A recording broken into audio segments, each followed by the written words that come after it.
মুআজ্জাজ মুহতারাম, মুসল্লিন ইকরাম, মুরব্বিয়ান আযম, যুবক ভাইরা এবং মাইকের আওয়াজ যতদূর যাচ্ছে, বাড়ির ভিতরে অবস্থানরত মা ও ভগ্নীগণ, আমি আবারও সালাম দিচ্ছি। আসসালামু আলাইকুম ওয়া রাহমাতুল্লাহি ওয়া বারাকাতুহু। পাশাপাশি শুকরিয়া আদায় করছি যে মহান রব্বুল আলামিন আমাদেরকে বিগত কয়েকদিন প্রতিকূল আবহাওয়ার ভিতর থেকে আজকে শুক্রবার দিন দিবাগত রজনী এশার নামাজ বাদ আমাদেরকে তেঘুরিয়া হাই স্কুল কেন্দ্রীয় জামে মসজিদে উপনীত হয়ে আল্লাহ রব্বুল আলামিনের কোরআন এবং হাদিস শরীফ থেকে সিরাতুন নবী সাল্লাল্লাহু আলাইহি সাল্লাম উপলক্ষে কিছু দিনী আলোচনা শ্রবণ করা এবং আমাকে আলোচনা করার জন্য আল্লাহ তাআলা মনোনীত করলেন। সেই বাবুদের দরবারে হৃদয়ের সকল ভালোবাসা আবেগ উজাড় করে প্রশংসায় অবনত হচ্ছি। বলুন আলহামদুলিল্লাহ। আরো জোরে বলতে হবে আলহামদুলিল্লাহ। রব্বানা লাকাল হামদ হামদান কাসীরান তয়্যিবান মুবারাকান ফি। প্রশংসা করলাম কার? জোরে বলেন, প্রশংসা করলাম কার? আল্লাহ খুশি না বেজার? আমরা খুশি না বেজার? শয়তান খুশি না বেজার? শয়তান খুশি হবে বান্দার নেকামলে, এটা কোনোদিন কল্পনাও করা যায় না। কিন্তু শয়তানকে তো আমরা দেখতে পাচ্ছি না। আমরা দেখতে পাই, আমাদের চোখ দিয়ে শয়তানকে দেখতে পাই না, কিন্তু ইন্নাশ শাইতানা ইয়াজরি মিনাল ইনসানি মাজরাদ দাম। মানুষের রগে রগে শিরায় শিরায় শয়তান প্রবাহমান। আপনি মসজিদে বসে আছেন, এখানেও শয়তান আছে না নাই? রগে রগে ঘুরতেছে।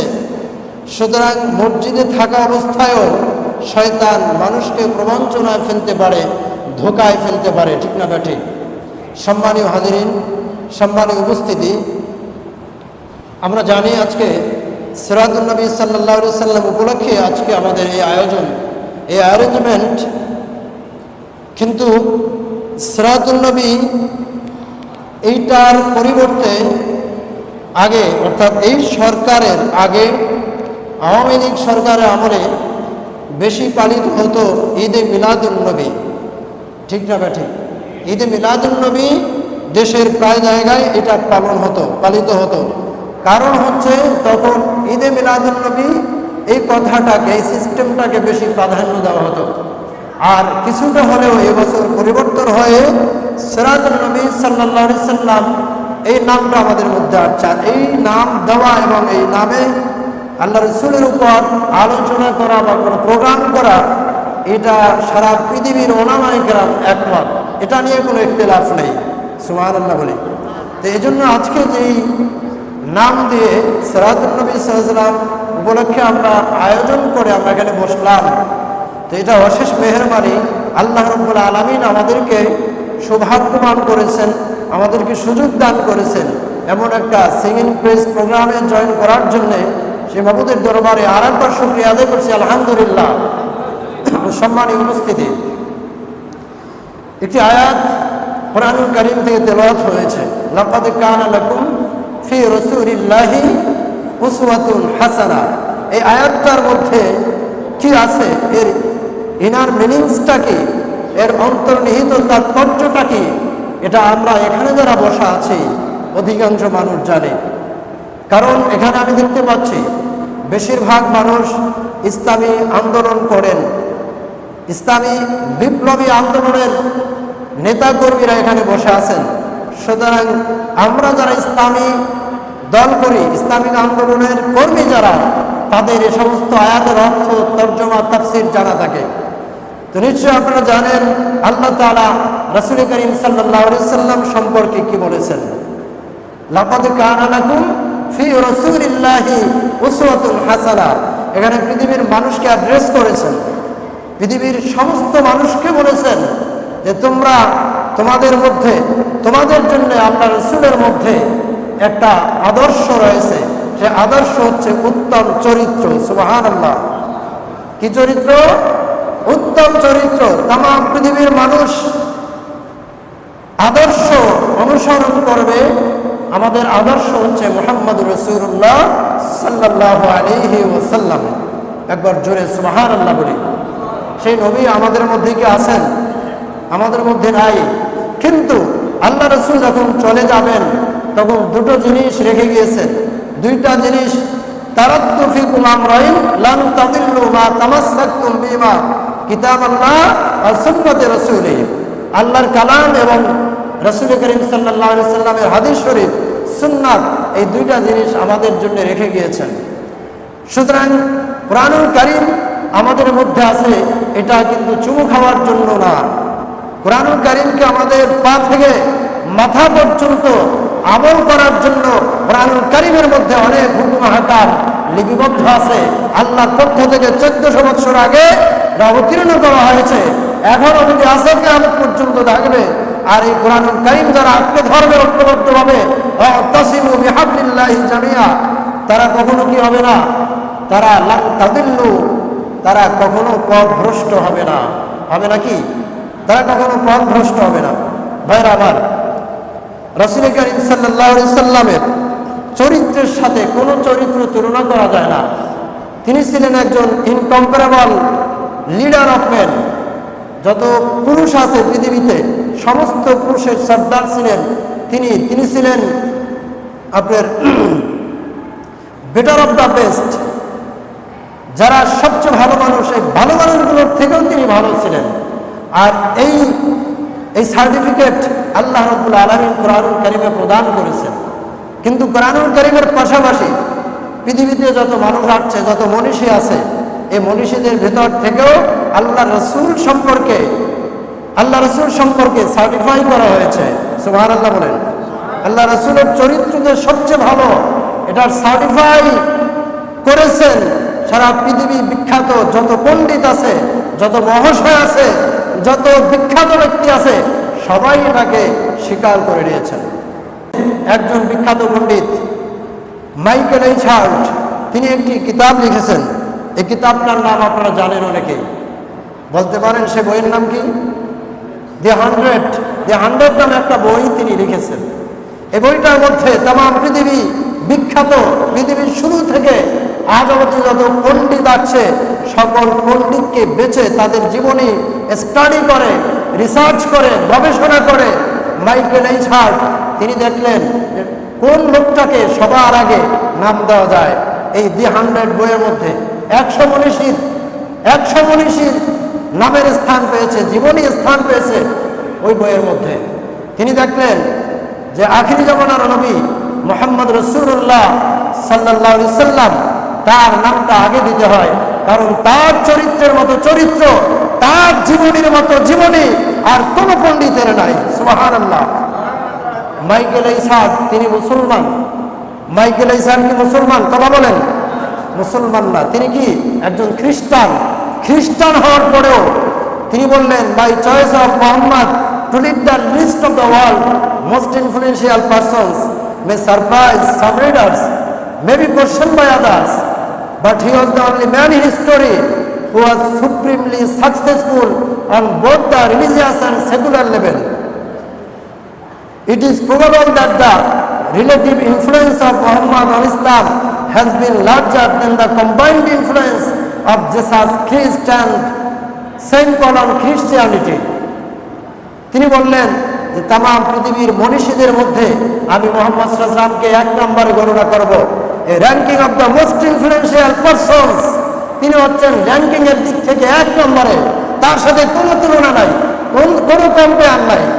এবং তিনি বললেন অনেক পাঠক যারা আমার এই বইটা পড়বে অথবা আমার লেখা কিতাব, আমার লেখা বই যারা স্টাডি করবে, তারা বিস্মিত হতে পারে, কিন্তু আমি বলবো, তারা বিস্মিত হওয়ার পরে আমি বলবো, মুহাম্মদ তো মুহাম্মাদই, মুহাম্মাদের সাথে কোনো ব্যক্তির তুলনা চলবে না।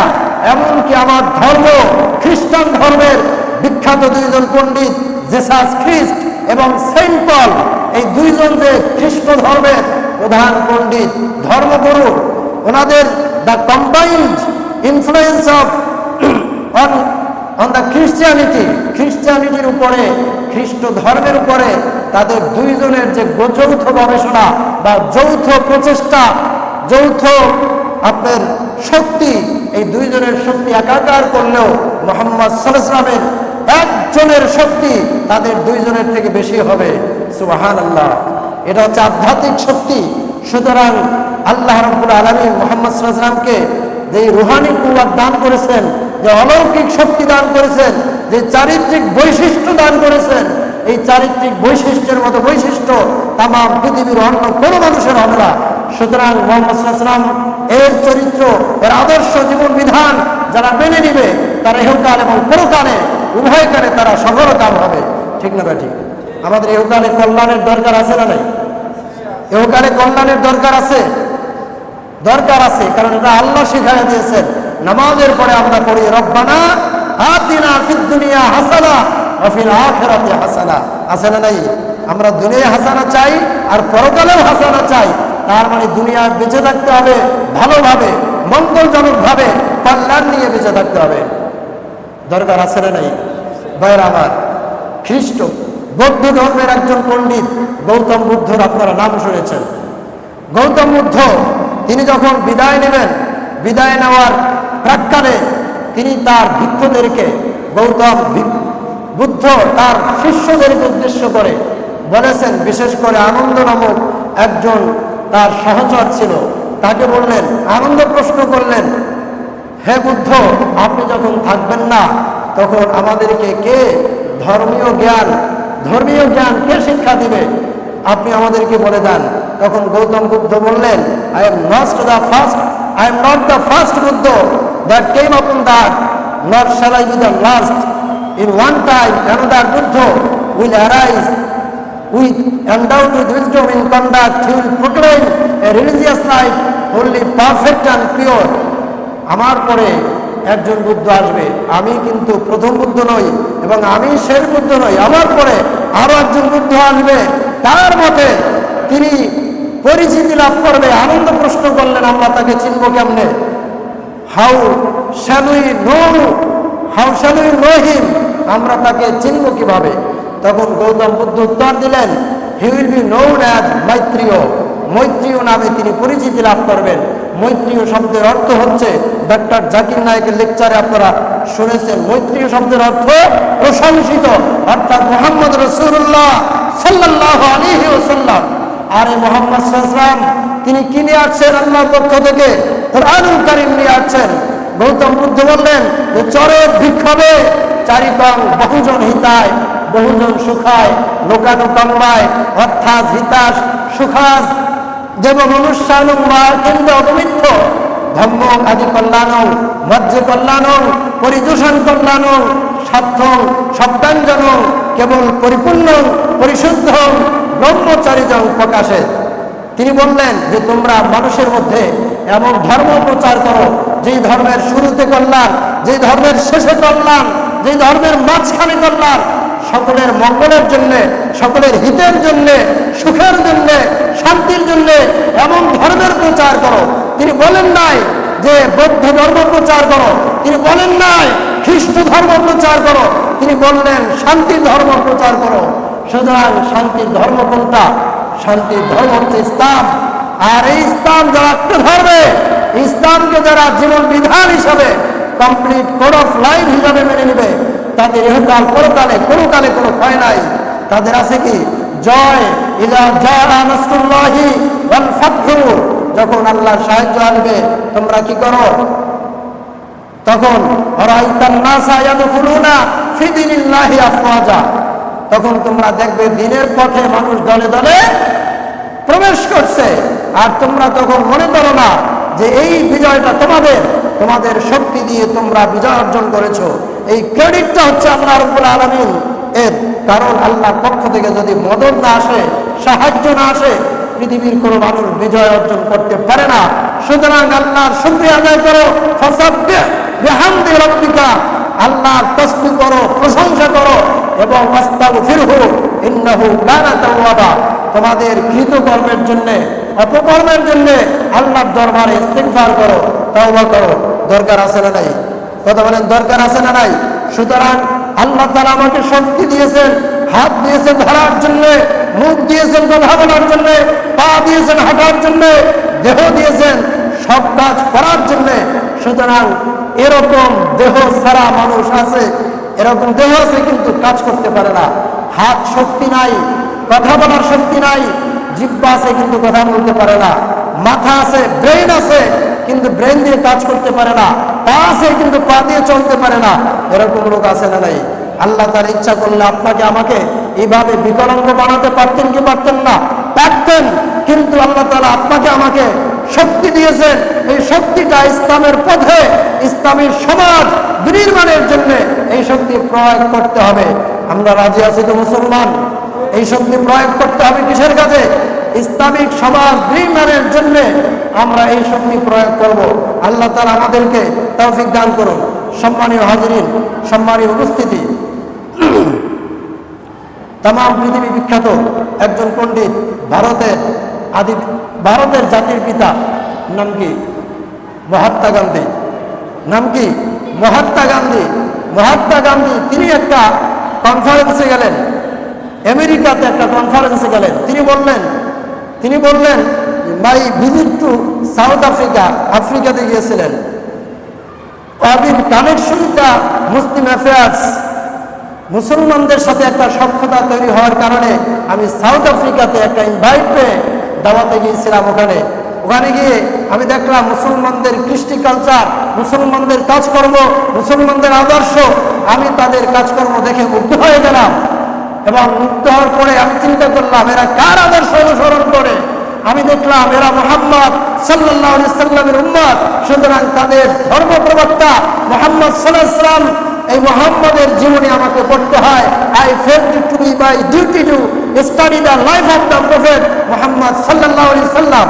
তিনি চিন্তা করলেন যে আমার মুহাম্মদের জীবনী পড়া দরকার, আর এইটা উদ্ভাবন করে তিনি রিসার্চ করা শুরু করলেন, গবেষণা করা শুরু করলেন। গবেষণা করতে করতে দেখলেন যে মুহাম্মদের জীবনী এমন একটা জীবনী, এটা কোনো মানুষের সাথে কম্পেয়ার হবে না। এটা সবচেয়ে ভালো একটা গ্রেটার অফ দ্য গ্রেটেস্ট, যারা সবচেয়ে উৎকৃষ্ট মানুষ, এই উৎকৃষ্ট মানুষগুলোর মধ্যে তাদের থেকে উৎকৃষ্ট মানুষ হচ্ছে মুহাম্মদ রাসূলুল্লাহ সাল্লাল্লাহু আলাইহি সাল্লাম। আর মুহাম্মদের আদর্শ যারা মেনে চলে, এদেরকে কখনো ভ্রষ্ট করা যায় না, কখনো বিপদে নেওয়া যায় না। যায় নাকি? তাদেরকে বিপদে নেওয়া যায়? বিপদে নেওয়া যায় না। কারণ হচ্ছে মুসলমানরা অনুকরণ করে কোরআনুল কারীমের আইন বিধিবিধান মেনে চলে, কোরআনুল কারীমের আইন মেনে চলে। আর এই কোরআন নিয়ে আসছে মুহাম্মদ সাল্লাল্লাহু আলাইহি সাল্লাম। 1882 খ্রিস্টাব্দে ব্রিটিশ প্রধানমন্ত্রী গ্লাডস্টোন পার্লামেন্টে দাঁড়িয়ে কোরআন হাতে নিয়ে বলেছিল, so long as the Muslims have the Quran, we shall be unable to dominate them. যতদিন মুসলমানদের হাতে কোরআন থাকবে, আমরা ততদিন পর্যন্ত মুসলমানদেরকে ডমিনেট করতে পারবো না, শাসন করতে পারবো না। পারা যাবে? কারণ মুসলমান হচ্ছে কোরআনুল কারীম মেনে চলে, আল্লাহর আইন মেনে চলে, মুহাম্মদ রাসূলুল্লাহ সাল্লাল্লাহু আলাইহি সাল্লামের আনিত বিধিবিধান মেনে চলে, তার আদর্শ ধারণ করে হৃদয়ে, মনে, মগজে, সব জায়গায়। সুতরাং তারা চিন্তা করে আমি যদি দ্বীনের কথা বলে, দ্বীনি আন্দোলনের সংগ্রামে অবতীর্ণ হওয়ার মাধ্যমে আমার যদি জীবন যায়, তাহলে আমি শাহাদাত বরণ করব। আর যদি বেঁচে থাকি, তাহলে শির উঁচু করে আমি গাজীর মতো বেঁচে থাকবো। সুবহানাল্লাহ, ঠিক না বেঠিক? ভাইরা আমার, মুসলমানদের এই আদর্শ আছে না নাই? তাহলে আমাদের দৈনন্দিন জীবনে কাকে অনুসরণ করব? দৈনন্দিন জীবনকে কোরআনকে মেনে চলবো, মুহাম্মদ সাল্লাল্লাহু আলাইহি ওয়াসাল্লামের আদর্শ ধারণ করব দৈনন্দিন জীবনে। শুধু নামাজের মধ্যেই নয়, লাইসাল বিররা আন তুওয়াল্লু উজুহাকুম কিবালাল মাশরিকি ওয়াল মাগরিব, পূর্ব আর পশ্চিম দিকে মুখ ঘুরিয়ে নামাজ পড়লে কিন্তু পূর্ণ লাভ করা যায় না। নামাজের পরেও পূর্ণ লাভ করার মাধ্যম আছে না নাই? আপনার সমাজনীতি, আপনার অর্থনীতি, আপনার রাজনীতি, আপনার পরিবার নীতি, আপনার রাজনৈতিক নীতি, আপনার স্বরাষ্ট্রনীতি, আপনার পররাষ্ট্রনীতি, সব নীতি হবে আল্লাহ রাব্বুল আলামিনের।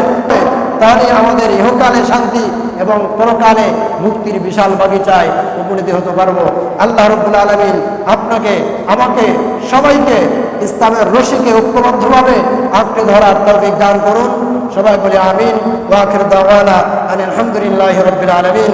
আসসালামু আলাইকুম ওয়া রাহমাতুল্লাহি ওয়া বারাকাতুহু।